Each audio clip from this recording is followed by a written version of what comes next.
जो सबसे बड़ी गलती मैं लोगों में देखता हूँ वह यह है कि वे किराने की दुकान से कोई भी रैंडम प्रोबायोटिक सप्लीमेंट उठा लेते हैं और उम्मीद करते हैं कि इससे कुछ कमाल हो जाएगा, लेकिन फिर वे निराश हो जाते हैं क्योंकि इससे कुछ भी फर्क नहीं पड़ता। तो इस वीडियो में मैं आपको बिल्कुल सही तरीके से बताऊंगा कि सोराइसिस के लिए सबसे अच्छा प्रोबायोटिक सप्लीमेंट कैसे चुनें ताकि आप जल्दी से सूजन को कम करना शुरू कर सकें। मैं कुछ वैज्ञानिक शोधों की समीक्षा करूंगा और विस्तार से बताऊंगा कि मेरे मरीज माइक्रोबायोम हैकिंग का इस्तेमाल करके अपने लक्षणों को कैसे ठीक करते हैं। नमस्ते सभी को, मैं डॉक्टर चानू दसारी हूं। मैं अपने क्लाइंट्स को माइंड इम्यूनिटी मेथड का उपयोग करके उनकी इम्यून, सूजन और पाचन संबंधी समस्याओं को हल करने में मदद करता हूं। इस क्लिनिकल अप्रोच ने हजारों मरीजों को उनके लक्षणों से छुटकारा दिलाया है, कुछ को तो सिर्फ 6 हफ्तों में ही, वो भी बिना किसी जटिल या महंगे इलाज के।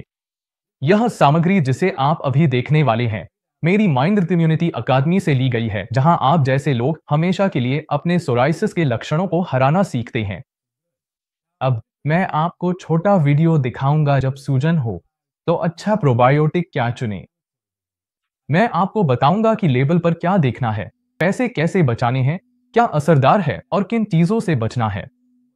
इसके अलावा मैं आपको सटीक डोज और फ्रीक्वेंसी के बारे में कुछ बहुत उपयोगी टिप्स दूंगा और यह भी बताऊंगा कि सोराइसिस को ठीक करने के लिए अपनी योजना कैसे बनाएं। अब आगे बढ़ने से पहले लाइक और सब्सक्राइब करना न भूलें और नोटिफिकेशन बेल दबाएं ताकि आप अपडेट रह सकें। यह वीडियो हर उस व्यक्ति के लिए जरूर देखने लायक है जिसे सोराइसिस है और जो अपने लक्षणों को हमेशा के लिए ठीक करना चाहता है, और इसमें ऐसी जानकारी है जो शायद आपको कहीं और नहीं मिलेगी। अब सोराइसिस के लिए प्रोबायोटिक सप्लीमेंट्स के विषय पर आते हैं। जो सबसे बड़ी गलती मैं लोगों में देखता हूं, वे किसी भी प्रोबायोटिक को ग्रोसरी स्टोर से उठा लेते हैं और उम्मीद करते हैं कि यह कोई कमाल कर देगा, लेकिन फिर वे निराश हो जाते हैं क्योंकि इससे कुछ भी फर्क नहीं पड़ता। आप सोच रहे होंगे, क्या प्रोबायोटिक्स वाकई सोराइसिस के लिए फायदेमंद है? अब मैं एक रिसर्च आर्टिकल पर बात करना चाहूंगा जिसमें दिखाया गया है कि बदली हुई आंतों की फ्लोरा सोराइसिस में इम्यून डिसफंक्शन से करीब से जुड़ी हुई है। इस बात पर आपको हैरानी नहीं होनी चाहिए क्योंकि आपकी इम्यून सिस्टम का 70 से 80% हिस्सा आपकी आंतों में होता है। तो जब आपको सोराइसिस जैसी कोई इम्यून बीमारी होती है तो यह तय है कि आपकी आंतों में भी कुछ गड़बड़ है।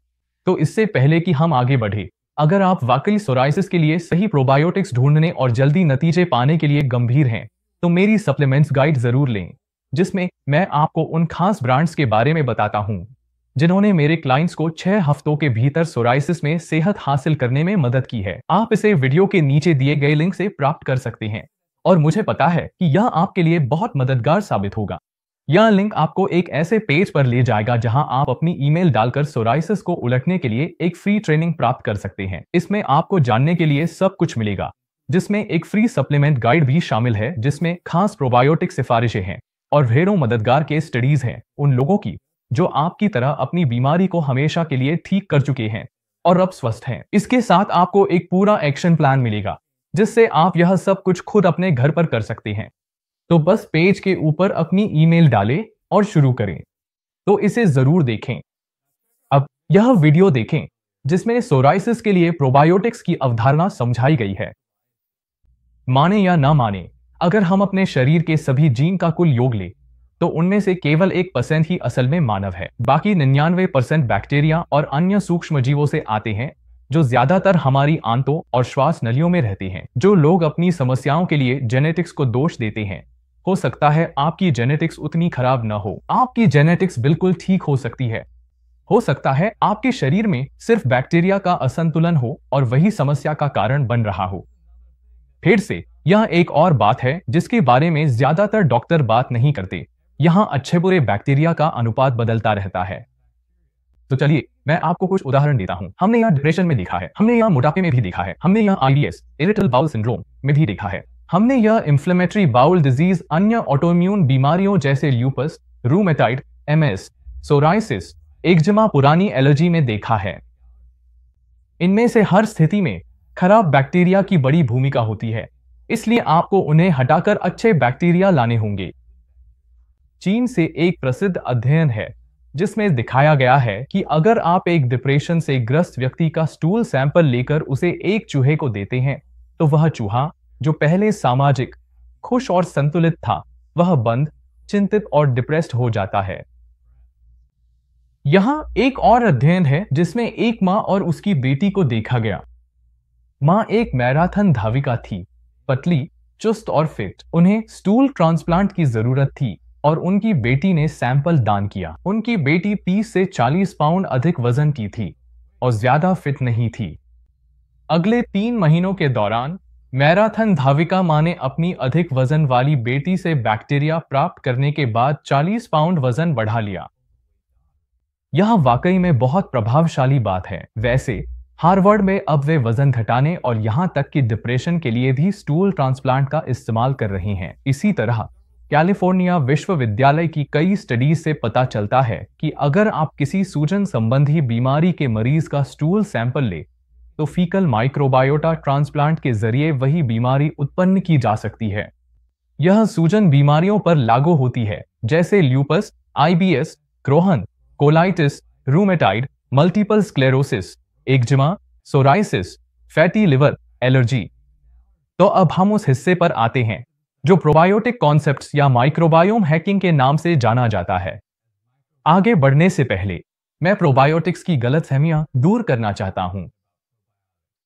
बहुत से लोग कॉलोनी फॉर्मिंग यूनिट्स, स्ट्रेन्स की संख्या और किस तरह के स्ट्रेन्स हैं, इन सब पर जरूरत से ज्यादा समय खर्च करते हैं।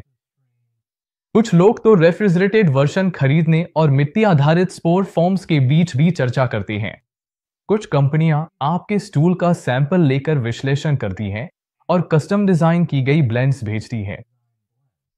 मैं आपको एक चिकित्सक के रूप में बता सकता हूं कि मैंने इस विषय पर 300 से अधिक वैज्ञानिक लेखों का अध्ययन किया है और मेरी खोजें निम्नलिखित रूप में संक्षेपित की जा सकती हैं। एक अच्छे प्रोबायोटिक में 3 मुख्य बैक्टीरिया होते हैं, लैक्टोबैसिलस सैक्रोमाइसीस और बिफिडोबैक्टीरियम। इन तीनों में से लैक्टोबैसिलस और बिफिडोबैक्टीरियम सबसे महत्वपूर्ण हैं और इनके लिए सबसे अच्छा वैज्ञानिक प्रमाण है। अगला यह जरूरी है कि आप अपने सिस्टम में अच्छे माइक्रोब्स कम से कम दिन में 2 बार जरूर डालें, लेकिन आदर्श रूप से दिन में 4 बार। तो सिर्फ एक बार लेना भी पर्याप्त नहीं है। साथ ही जब आप अपने सिस्टम में अच्छे माइक्रोब्स डालते हैं तो आपको पुराने माइक्रोब से छुटकारा पाना है और इसका तरीका यह है कि आप दिन में आदर्श रूप से 2 से 4 बार मल त्याग करें। टर्नओवर माइक्रोब्स का बदलना बहुत जरूरी है। अधिकतर लोग मान लेते हैं कि अगर वे प्रोबायोटिक ले लेंगे तो सब ठीक हो जाएगा, लेकिन अगर आप लगातार अपशिष्ट बाहर नहीं निकाल रहे हैं और प्रोबायोटिक भी शायद सिर्फ एक बार ले रहे हैं तो यह पर्याप्त नहीं है और मेरी राय में वे इन लाभकारी माइक्रोब्स की पूरी क्षमता का लाभ उठाने से चूक सकते हैं। तो स्ट्रेन्स या कॉलोनी फॉर्मिंग यूनिट्स की संख्या को लेकर ज्यादा परेशान न हों और महंगे प्रोबायोटिक सप्लीमेंट्स पर पैसे बर्बाद न करें जो आमतौर पर ज्यादा फायदेमंद नहीं होते। प्रोबायोटिक लेने की आवृत्ति ज्यादा मायने रखती है। तो सबसे अच्छा प्रोबायोटिक कौन सा है? अगर आप सबसे किफायती विकल्प देख रहे हैं तो दही या फर्मेंटेड फूड्स लें। आपको 1 चम्मच चाहिए। डेयरी से एलर्जी है तो नॉन डेयरी दही आजमा सकते हैं। दही ठीक है, वैसे ही फर्मेंटेड फूड्स, लेकिन कुछ लोगों के लिए प्रोबायोटिक सप्लीमेंट लेना बेहतर रहता है। प्रोबायोटिक सप्लीमेंट्स बाजार में उपलब्ध हैं। मैं चीजों को आसान रखूंगा और वही लूंगा जो किफायती हो और किसी भरोसेमंद ब्रांड से आता हो। मैं नीचे कुछ सिफारिशें डाल दूंगा ताकि आप देख सकें। सिर्फ याद दिला दूं, सबसे महत्वपूर्ण बात आमतौर पर स्ट्रेन्स की संख्या नहीं होती, बल्कि उसे कितनी बार लिया जाता है यह होती है। और यही एक चीज है जो ज्यादातर लोग मिस कर देते हैं। आपको अपने सिस्टम में अच्छे माइक्रोब्स दिन भर में बार बार लाने चाहिए, सिर्फ एक बार नहीं, बल्कि दिन में 2 से 4 बार तक। आपको लगातार अपने सिस्टम में अच्छे माइक्रोब्स लाते रहना चाहिए ताकि जब आपका शरीर पुराने माइक्रोब्स को बाहर निकाले तो नए माइक्रोब्स को पनपने और बढ़ने का मौका मिले। तो याद है मैंने कहा था कि इसके पीछे वैज्ञानिक डेटा है। यह रहा उन स्थितियों की एक छोटी सी सूची जो प्रोबायोटिक लेने से सुधरती हैं।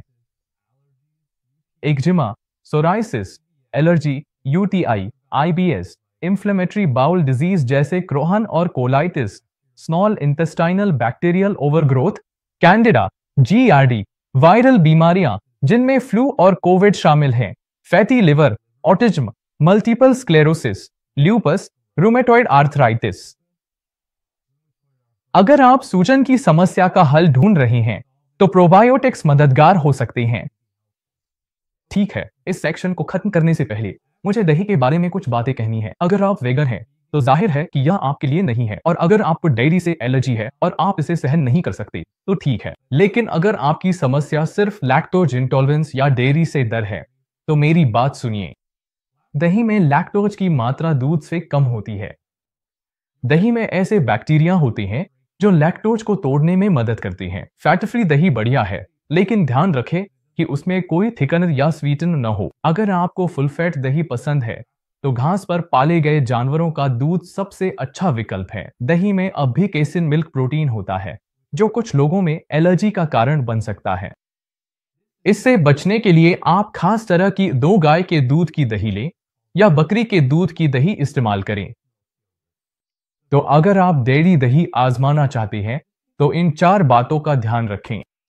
अगर आपको संदेह हो तो बस एक सप्लीमेंट कैप्सूल ले लें। मेरे कुछ क्लाइंट्स दोनों करते हैं और उनमें से कई सिर्फ थोड़ा सा दही जोड़ने से भी ठीक रहते हैं। जैसा कि आप अब तक जान ही गए होंगे, मैं आमतौर पर सभी डेयरी उत्पादों से पूरी तरह बचने की सलाह देता हूं, लेकिन दही के अपने फायदे हैं, खासकर अगर आप सही चुनाव करें। यह आसान है और प्रोबायोटिक्स पाने के लिए मददगार भी। आपको बस दिन में 2 से 4 बार 1 चम्मच लेना है अगर आप ऐसा करते हैं। और याद रखें, आपको दिन में कम से कम 2 से 4 बार मलत्याग भी करना चाहिए। अगर आप यह फाइबर के साथ करते हैं और शायद पहले कुछ दिनों के लिए स्टूल सॉफ्टनर भी लेते हैं तो आप 1 हफ्ते के भीतर महसूस करेंगे कि आपके जठरांत्र मार्ग में बैक्टीरिया की आबादी बदलने लगेगी और आपकी कई सूजन संबंधी बीमारियां, एलर्जी, इम्यून डिस्फंक्शन और पाचन संबंधी समस्याएं भी बदलने लगेंगी। अगर आप इस विषय में विस्तार से जानना चाहते हैं तो मेरी एक ब्लॉग पोस्ट है जिसका नाम है दूध और डेयरी को समझना। यह एक बड़े सीरीज का हिस्सा है जिसमें अंडे, मछली और मांस जैसे विवादास्पद खाद्य समूहों की पोषण संबंधी प्रोफाइल का वर्णन किया गया है। मुझे पता है कि इन खाद्य पदार्थों की सेहतमंदी को लेकर बहुत मजबूत राय है, इसलिए मैं तथ्यों पर ही टिके रहने की कोशिश करता हूं और आपको बताता हूं कि रोजमर्रा के लिए सुरक्षित दायरा क्या है। आशा है आपको यह वीडियो पसंद आया होगा। आपने कौन से प्रोबायोटिक्स आजमाए हैं और क्या वे कारगर रहे? नीचे कमेंट्स में मुझे जरूर बताएं। अगर आपको यह वीडियो पसंद आया हो तो कृपया इसे अपने प्रियजनों के साथ शेयर करके मेरे चैनल को सपोर्ट करें। सोराइसिस पर उपयोगी टिप्स सब्सक्राइब करना न भूलें। यह थे डॉक्टर चानो दासरी, माइंड गट इम्यूनिटी क्लिनिक से, और मैं आपको अगली बार मिलूंगा।